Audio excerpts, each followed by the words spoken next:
இந்த தேர்தலில் திராவிட இயக்கத்தையே அழித்து விடுவோம் என்று நாட்டின் பிரதமர் அந்த தலைமை அமைச்சர் பதவிக்கு அருகதையற்ற நரேந்திர மோடி அவர்கள் திராவிட இயக்கத்தை பூண்டோடு ஒழித்து கட்டுவதால் என்னுடைய வேலை நான் அழித்து விட்டுத்தான் மறுவேலை பார்ப்பேன் என்று கூட்டங்களிலே பேசுகிறார்.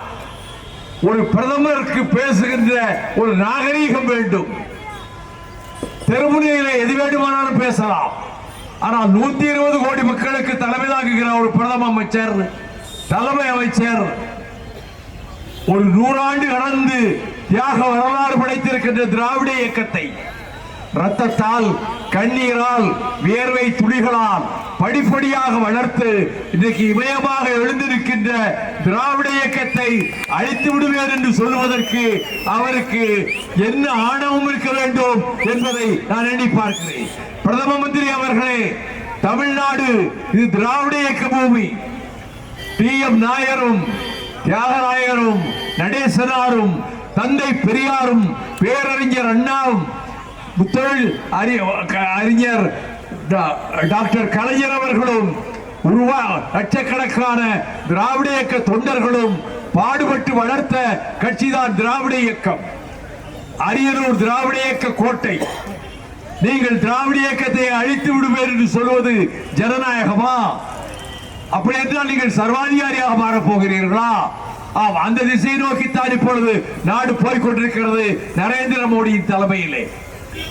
அவர் இந்த இந்திய பூபாகத்தை இன்றைக்கு இருக்கக்கூடிய பாராளுமன்ற முறை பார்லிமெண்டரி சிஸ்டம் என்கின்ற பாராளுமன்ற முறையை ஒழித்துவிட்டு அமெரிக்காவிலே இருக்கக்கூடிய குடியரசுத் தலைவருடைய ஆட்சி முறை என்கின்ற வகையில் பிரசிடென்சியல் ஃபார்ம் ஆஃப் கவர்மெண்ட் இங்கே ஜனநாயகத்திற்குரிய ஜனாதிபதி தேர்தலை கொண்டு வர வேண்டும் என்ற எண்ணத்தில் படிப்படியாக காரியங்களை செய்து கொண்டே வருகிறார். இந்த தேர்தலிலே அவர்கள் தப்பி தவறி வெற்றி பெறுவார்களானால் அவர்கள் நிச்சயமாக குடியரசுத் தலைவருடைய ஆட்சி முறையை கொண்டு வர நினைப்பார்கள்.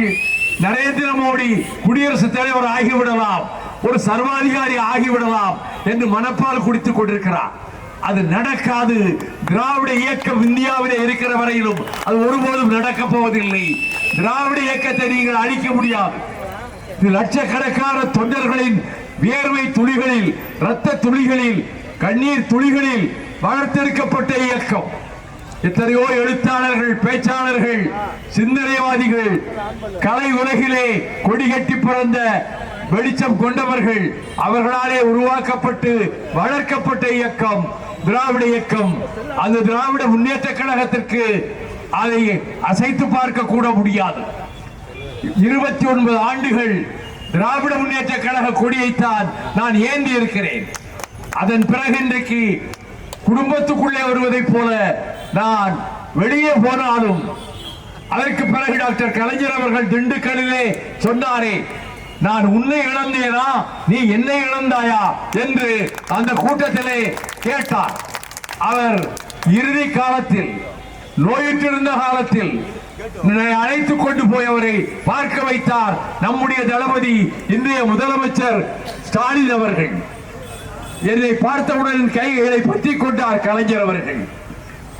கண்களிலே கண் கலங்குகிறது, என் கண்களிலே இருந்து கண்ணீர் கொட்டி கொண்டிருக்கிறது.